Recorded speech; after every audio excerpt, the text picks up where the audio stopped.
Here we go. Welcome into the show. You're watching Philadelphia Eagles Now. My name is Chase Sr., and as always, no matter where you are, how you're tuned in, thank you so much for making today's show a part of your day. And look, this is going to be a therapy session. I know all of you are hurting. I'm hurting, but we're going to try to talk through it all, and we're going to try to get some answers for why this Eagles team is struggling and why they were outclassed by a bad Giants team on Thursday Night Football. An inexcusable loss for Philadelphia, and the two words that really come to mind when I think about that Eagles defeat, number one, embarrassing. Number two, soft. The Eagles got punked by the Giants 34-17, and this goes down as one of the worst Eagles losses in a while. This is the first time that the Eagles have lost back-to-back games since the 2023 season. It's the most points they've given up to the New York Giants going all the way back to 2012. That was Andy Reid's final year as the head coach of the Eagles when he went 4-12 that year, and then he got fired. And the performance that we saw at MetLife Stadium last night was despicable. It was disgusting. It was maddening. And again, it was embarrassing. This is a Giants team that is in rebuilding mode. This is a Giants team that had a rookie quarterback, one of the worst wide receiver rooms in all of football, a defense that had been horrible all year. This is a Giants team that went on the road in week 5, went up 14-3 against the Saints, then outscored from that point forward 23-0, and they turned the ball over 5 times. And on a short week, you get punched in the chin like that. And what was so concerning is that the Eagles played like the inferior team. The Eagles played like a soft team. The Eagles did not want that smoke at all with New York. Jackson Dart was fantastic in his third career start, 17-25, 195 yards, a touchdown. Cam Scudder was running over and through this Eagles defense, 19 totes for 98 yards and 3 tutties. And Wan'Dale Robinson had one of the games of his life, 6 catches for 84 yards. And when I say that the Eagles were beat up by the G-men, there's no other way to put it.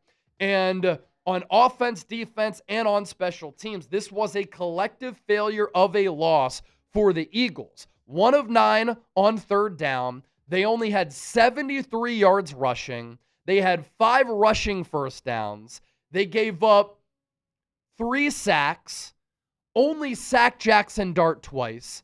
Jackson Dart was able to create plays out of structure on third downs and keep the chains moving. Eagles lost the turnover battle 2-0. The Giants, on the other hand, 11 of 16 on third downs. They ran for 172 yards. They ran for 14 first downs. They got after Jalen Hurts. They pressured him, and they played a clean game, did not turn the football over once. And why this loss is so concerning and perplexing, and why a lot of us are flummoxed by this, it is so rare to see the Eagles get bullied like they got bullied on Thursday night, especially with how the 2024 team was built and how they went about their business.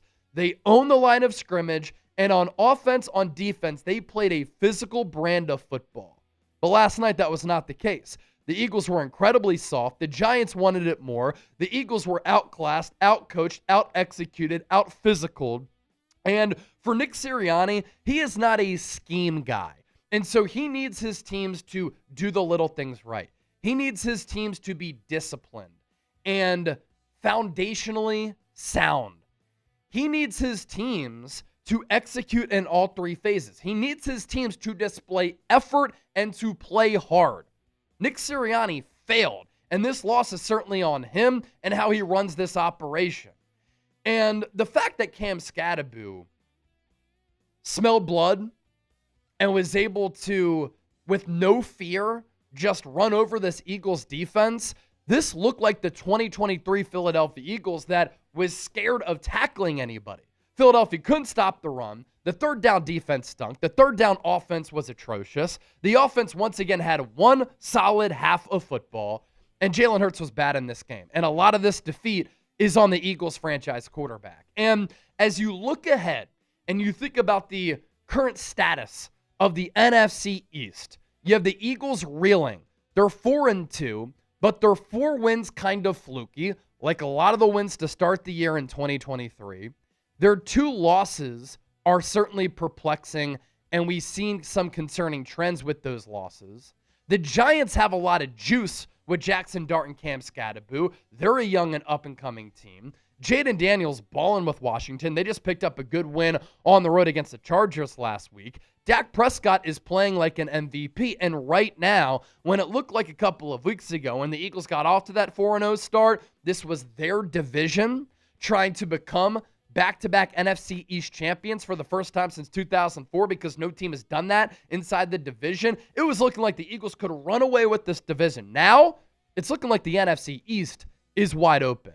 And what I'm surprised by is that I didn't think I would be calling the Eagles a soft football team after how they played last year and the identity that they were able to establish. They wore teams down throughout the course of a 60-minute ball game. On offense and on defense, they took your will, they took your soul, and they were unrelenting as a football team. They were like a boa constrictor. They would strangle you throughout the course of 4 quarters. And sometimes when you even knew what the Eagles were going to do, they were so much more talented, so much more disciplined, so much more scheme sound that they would still be able to execute. They didn't turn the football over. They forced a bunch of giveaways. They played a lot of clutch football. And they had one of the most dominant runs, one of the most dominant teams, and they went on one of the most dominant Super Bowl runs in the history of the National Football League. But here we are a season later, and the Eagles are a far cry from the team that we saw last year. It's not to say that it can't get better, but right now, if it doesn't get fixed, this thing could get off the rails very quickly. And I know that in my post-game show, I had mentioned how that Buccaneers loss in week 4 last year to drop the Eagles to 2-2 when they lost big was ugly and it was listless.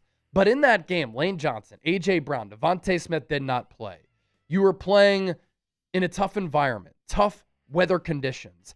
And after that week 5 bye, following that loss, you really started to get it together. And this time last year, the Eagles found their identity. They found a groove. They found a rhythm. But here we are, and a lot of the questions that we've had with this football team all year are still lingering questions. And so I think this Giants loss is the worst defeat for the Eagles since 2023 when they lost at home in a must-win game with the division on the line against the 3-win Cardinals when they let that game completely slip away. Right now for the Philadelphia Eagles, it is time to nut up or shut up. If the Eagles do not correct course very quickly, this thing could go off the rails fast. They don't have an identity. They don't do anything well. And right now, the Philadelphia Eagles are a team where they don't look like a collective, as Jalen Hurts likes to say. And now you look ahead to week 7, it doesn't get any easier. Yes, this schedule is hard, but that's what you get when you're the defending Super Bowl champions. And now the Minnesota Vikings await. Not only is that one of the more difficult places to play, this Vikings team, I know they have Carson Wentz at quarterback, and that's going to be a revenge game for him, but they have one of the best offensive minds in football at head coach in Kevin O'Connell. They have one of the best defensive coordinators in the game in Brian Flores. Going up against Kevin Patullo, Flores could eat his lunch, and given what we've seen from this Eagles offense, who's to say that they're going to get things corrected quickly? And this Eagles secondary last night against the Giants really struggled mightily. Keely Ringo and Adoree Jackson, just a joke of a performance from both of those players, and the Eagles couldn't hold up in coverage. And now they have to go up against a Kevin O'Connell offense, and they have to find a way to defend Justin Jefferson, Jordan Addison. And you know how Cam Scudder runs really hard? Well, so too does Jordan Mason. That's their running back. And you think that Carson Wentz is going to want to get his revenge on the Eagles? Of course he is. So much more to get to here on the show, but a reminder, don't forget to hit that subscribe button. Win or lose, I'm bringing you nonstop Eagles coverage, and I'm here for all of you. Want to say thank you to all of the real ones for getting us past 133,000 subscribers. Continue to show love and hop on board right now. Lane Johnson, I thought, said it best, and it's very telling that Lane Johnson was vocal after the game because he always picks and chooses his spots. after the Eagles lost that Week 4 game against the Bucs, and it looked as though the season was circling the drain, he really led a conversation and a discussion among the leaders within the Philadelphia Eagles organization in this offense becoming a run-heavy team, in this team course-correcting and getting on track. And so when he speaks, it speaks volumes about where the Eagles are as a team, because he's not going to talk if there's not substance, if it's not important. And he said last night after the game, we're just not very good right now. And I think that is apt. I think that is accurate. The Philadelphia Eagles as a football team just aren't a very good team right now. And we must ask ourselves this question. What are the Eagles good at currently? 6 games into the year, the offense is inconsistent. They haven't played a full 60 minutes. The run game is not there. The offensive line has been bad. The defense has shown a lot of vulnerabilities. And Nick Sirianni preaches perfecting things that take no talent. Hustling, tackling, effort, being disciplined, being buttoned up, being smart. The Eagles are missing all of those things right now. And that, too, is on Nick Sirianni. The Eagles told us after that Broncos game, they have told us over the last couple of weeks that they have been close to putting it together. It all comes down to execution. That this was supposed to be a get-right game. And what happened? They got straight up waxed against a Giants team that entered coming off one of the worst losses that you will see against the New Orleans Saints, a Saints team that was winless going into last week. More from Lane Johnson. We were winning, but we weren't dominating. It's frustrating. You see the guys that we have on the offensive side of the ball, we should be doing a lot more to help our defense out. It's frustrating, but nothing we can't turn around. And so he's accurate in that assessment right there, but is he accurate in saying that they can turn it around? We will see. And we'll see if the Eagles can stay together. This isn't the Jacksonville Jaguars where fans don't really care, where the media pressure and fan pressure is not there. This isn't the Arizona Cardinals where you can go into work and walk around Scottsdale, Glendale, or Phoenix, and nobody really knows where you are. In the city of Philadelphia, the media pressure is there. The fans are loud. The fans are passionate. There is a lot of pressure. You're going to be talked about on 94.1 WIP, 97.5 The Fanatic, NBC Sports Philadelphia, on this show. You're going to be recognized everywhere you go because the Eagles are part of the fabric of the city of Philadelphia. They're part of the heartbeat and the pulse of the city. Everybody cares. Everybody is passionate. And when things start to go awry, when things start to circle the toilet, you can either collapse and fold, or you can rise up like the Eagles did last year, use it as a rallying cry to really get it together and find it. And time will tell if the Eagles are able to do that. Now, coming up next, we have to have a conversation about Jalen Hurts because Jalen Hurts last night was awful. And I have long defended Hurts, but last night, indefensible performance from him. Let's get to our sponsor, though, our friends at PrizePicks, making today's Philadelphia Eagles now possible. PrizePicks is the #1 fantasy sports app in North America. You can get your picks in less than 60 seconds. It's very easy to play. All you got to do is pick more or less on 2 to 6 player stat projections, and you can win up to 2,000 times your money. PrizePicks also has a couple of new features. It's the only app that offers stacks, meaning you can pick the same player up to 3 times in the same lineup. You want to pick more on, let's say, Josh Allen's pass yards, rush yards, or touchdowns. Now you can pick all of them in the same lineup only on PrizePicks. You can also follow other PrizePicks players directly on the app and copy their lineups in one click, whether it's a friend, a celebrity partner, or just somebody whose picks you like. Hit the follow button and check out every lineup they create in the new feed tab on PrizePicks. Here's our 3-pick power play for some Week 6 action. Matthew Stafford, more than 260.5 passing yards, going up against a Baltimore defense that is injury-riddled.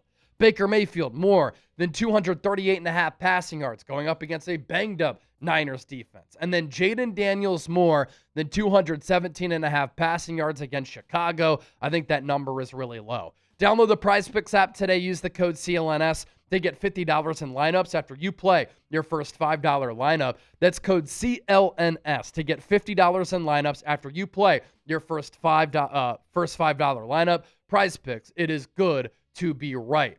All right, let's have a conversation about this offense and Jalen Hurts. What are the issues with this Eagles offense right now? It is safe to say it is both a Kevin Patullo and Jalen Hurts problem. And this has been an issue all year. This was an issue back in 2023. The Eagles are a pretty predictable team on offense, depending on what their scheme is, what their alignment is, how they're set up throughout the course of a game. A defense might struggle to defend the Eagles early on, but right now, they are learning to adapt, read, and react to what the Eagles do, and the Eagles become very predictable and easy to defend. And this is a play calling problem. This is a scheme problem. It is also an execution problem, and it's self-inflicted by the Eagles. And what I mean by self-inflicted wounds, when you turn the football over, for instance, or you have a negative play on first down so that you're behind the sticks on second down, making second and third a lot harder. It is pre-snap penalties where you shoot yourselves in the foot, where you might pick up a big play and you might move the chains, but then a penalty negates it. It's not getting set like Saquon Barkley on that big fourth down play against the Denver Broncos. So really everything that can go wrong or could go wrong for the Eagles has gone wrong for this Eagles offense, and that's why it's been such an ugly showing for the Eagles the first 6 games of the year. I will say this, that even when the Eagles were great offensively in 2022 under Shane Steichen and in 2024 under Kellen Moore, this offense has never been a masterpiece. It has never been a Kyle Shanahan, Sean McVay, Kevin O'Connell type of offense where it takes the league by storm and a lot of teams try to adapt and copy what the Eagles do. It's an offense where the Eagles maximize the players on the roster. They tap into and rely on their strengths, and they really rely on doing the little things well and executing to a pristine level. But when you have bad execution and you're not playing well and the play calling isn't good, it makes all of it worse to a point where everything is starting to snowball. And sometimes good offensive coordinators and good offensive minds have to hide a quarterback's weaknesses. Shane Steichen did it with Jalen Hurts. Kellen Moore, as the season progressed last year, did it with Jalen Hurts. But this year, with Kevin Patullo, we're not seeing screens. We're not seeing RPOs. We're not seeing moving pockets. They're predictable when they're in the gun. He's barely under center. Kevin Patullo just needs to do a better job of being more creative and vast with his play calling and what the Eagles have at their disposal with what they can run on offense. And this really is inexcusable here. Here is how the Eagles have fared in the second half of the last 3 games. This is their collective drive charts here. Fumble, interception, 3 and out, punt, 3 and out, 3 and out, 3 and out, 3 and out, punt, touchdown, 3 and out, 3 and out, 3 and out, touchdown, punt, 3 and out. Obviously, this Eagles defense didn't play great against the Giants, and the Eagles defense is going to get docked with giving up 18 fourth quarter points against the Broncos the week prior, but the offense is doing nothing to help this Eagles defense out. And going back to Jalen Hurts here, he didn't play well against the Giants. He left a lot of meat on the bone and left a lot of plays on the field. A huge Jalen Hurts strength throughout his career is throwing the deep ball. He's been one of the best deep ball throwers in the NFL, but this has been an area that has escaped him this season. It's an area in which he's really struggled with this year, and this is certainly a concerning trend because the Eagles are missing out on a lot of explosive plays and a lot of explosive plays that can change the course of a ball game. He was unable to connect with A.J. Brown on the long ball against the Broncos, which would have put the Eagles up 24-3. Would have been ball game. And then last night, he missed on a couple of huge plays, which could have altered the complexion of the game. And Hurts this season on targets of 10-plus yards downfield has been one of the worst quarterbacks in the NFL. This is a huge surprise, given his previous success. He's 10 for 28 on these throws. He has a passer rating of 4.8. His completion rate is 35.7%. He is 30th in accuracy and 35th in completion rate. It's not going to get it done. And last night, he misses this throw to Devontae Smith. And what happened? This would have been an 89-yard walk-in touchdown for Smitty. There is nobody close to him, and with his speed, he's taken this to the crib, and it's a house call. But Jalen Hurts overthrows him. This is as easy as it gets at the NFL level. And what happens? The Eagles have to punt, and then the Giants go right down the field, and they score. Look at the space that Devontae Smith has right here. He is 7 yards past the defender. There's only a defender here. There is not a defender anywhere close to Devontae Smith. Hurts has to make and execute this throw. He called it a bad ball after the game, and that's putting it nicely. You complete this pass, you score this touchdown, momentum is now in your favor. You get the Giants offense, led by a rookie quarterback, to press a little bit, and they didn't press all night because they were playing free-flowing football because the Eagles couldn't get stops on third down, and they made the Giants' job on offense so much easier. Instead, you miss it. Momentum goes back to the Giants. They score a touchdown, and you could tell that the tide of the game really changed here. And then a last-ditch effort for the Eagles to try to come back in this game and come through with the valiant victory is on the Jalen Hurts interception to Cordell Flott. And let's do a little bit of a film breakdown here because Jalen Hurts in the shotgun, and you see A.J. Brown in the slot here to the right. And the Giants are going to load up the line of scrimmage, and they are going to send an all-out blitz toward Jalen Hurts on this 2nd and 10 as the Eagles are in the red zone here. And you see the safety, deep safety, right here, right to the left of this hash where the Eagles snap the ball from. Well, you segue to the next slide here, and you start to see this safety creep up. And that is the only deep safety on the field here. And this safety sees Dallas Scudder right here. That's the man he's trying to defend. You see Jahan Dotson on the outside. He's one-on-one with his man. So this, every time that the safety creeps up, is a throw that Jalen Hurts needs to make. The only safety who's back there is starting to creep up, meaning there's no safety help for A.J. Brown, who should be read number 1 right here.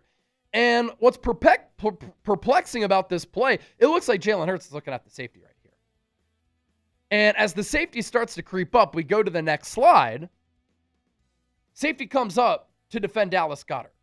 And by this time, Jalen Hurts, in a clean pocket, is already making this read to throw it to Devontae Smith. Look at how wide open A.J. Brown is. And so you can tell why A.J. has been so frustrated this year because Jalen Hurts and the Eagles offense have missed out on a lot of these plays that have been available. And I know I've been critical of Kevin Patullo, but he called up the Devontae Smith long ball.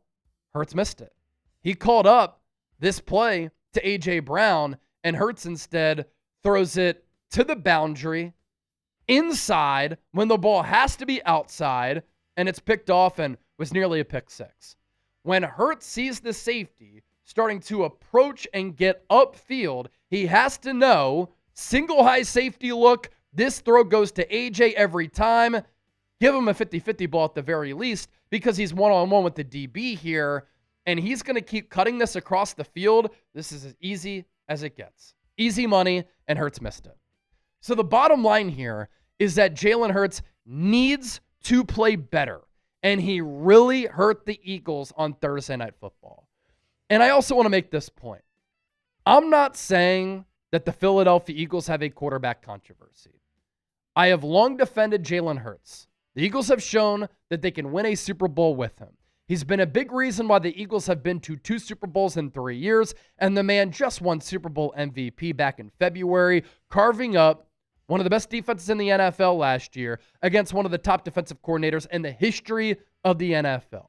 Kevin Patullo isn't necessarily doing him any favors with the play calling and the scheme right now. I do wonder, though, what this offense would look like with Tanner McKee. because Tanner McKee does something that Jalen Hurts does not do. He can layer throws better. He can throw with more anticipation, and he does such a great job of throwing receivers open and giving them opportunities to make plays. Whereas Hurtt sometimes needs to see it in order to throw it. And if these struggles continue for a little while, I don't think that Nick Sirianni has the stones to bench Jalen Hurts, but if the offense and Hurts continues to look this bad, I'd be really intrigued to see what this offense looks like with Tanner McKee, because the Eagles are going to have a decision to make. Because McKee is in year 3 right now, going to be a free agent after next year, and he's going to have an opportunity to start somewhere else if it's not with the Eagles. Look out for that. Don't forget to hit that subscribe button here. We're live on Philadelphia Eagles now. For those of you watching after the fact on this Friday, October 10th, I appreciate all of you for your continued support of the program here.